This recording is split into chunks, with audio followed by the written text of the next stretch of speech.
बोला काय म्हणता? भाऊ आहे का घरी? देता बरं त्याच्या जवळ फोन. देतो बाहेर आहे बसलेले ओट्यावर. ते फोन घे, तुमच्या बहिणीचा फोन आला. हा बोल बाई, काय म्हणता? बोल बरं.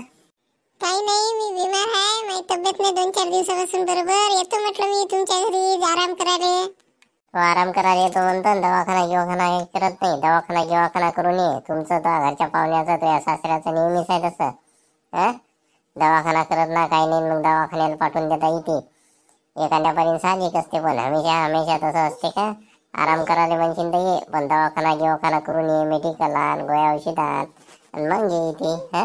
तसं हमेशा तू दवाखाना करायसाठी येते ते सुद्धा लागते का? नाही, आता दवाखाना तर केला म्हटलं, आता दवाखाना झाला, आता यावं म्हटलं, जरा आराम करा, जरा बरं वाटते. नाही, तू तशीच म्हणतं, तो घरचा पाहुणा काही दवाखाना करून देत नाही तुले. दवाखाना करत ना तुम्ही, मग आम्हालाच म्हणता. तर दवाखाना करून ये. 2 दिवसात आली चालते एक फरी, पण इथे आल्यावर घराला लागू नका. आमच्याच घरी पहिले हे बिमार होती.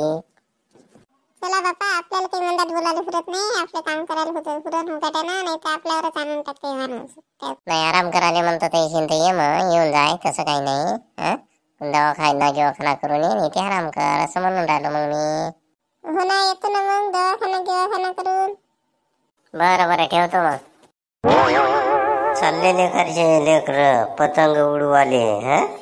पतंग उडवते काय, ते कोणता दोरा होय, ते मांजा होय का काय होय ते त्यानं. त्या पोराची मान कापली ना तरी त्या पतंगाच्या दोऱ्यानं, तरी गावातल्या लेकराला अकला आल्याच नाही तर उडवतेच पतंग. चालू आहे द्यायचं पतंग उडवणं. बाबा बरे पतंग पाहून राहिले का? हो ना, पतंग पाहून राहिलो ना. पाहिजे लेकरं उडवतेच पतंग, त्याला ते दोरे बांधून. कोणाला लागला गेगला मान घेईन, कोणाची कापली का काही. त्या दिवशी त्या कोण्या गावात पोराची मान कापली म्हणते ना यानं पतंगाच्या दोऱ्यानं, तरी ते चालू आहे त्याचं उडवणं पतंग. जाऊ दे ना बाबा, कुठे लेकरं ऐकून राहिले करायच्या. लेकरं ऐकतात का? त्याला किती काय सांगा, ऐकत नाहीत लेकरं आजकालचे. काय करता मग आता? तेच म्हणून राहिलो ना मी, किती सांगाव त्याला तरी समजत नाही ना, काही नाही, तरी चालूच आहे त्याचं आपलं पतंगा उडवणं. कबड्डी खेळायची, कोणतं होय ते क्रिकेट खेळायचं, खो खो खेळायचं, तरी त्याचं चालूच आहे ते.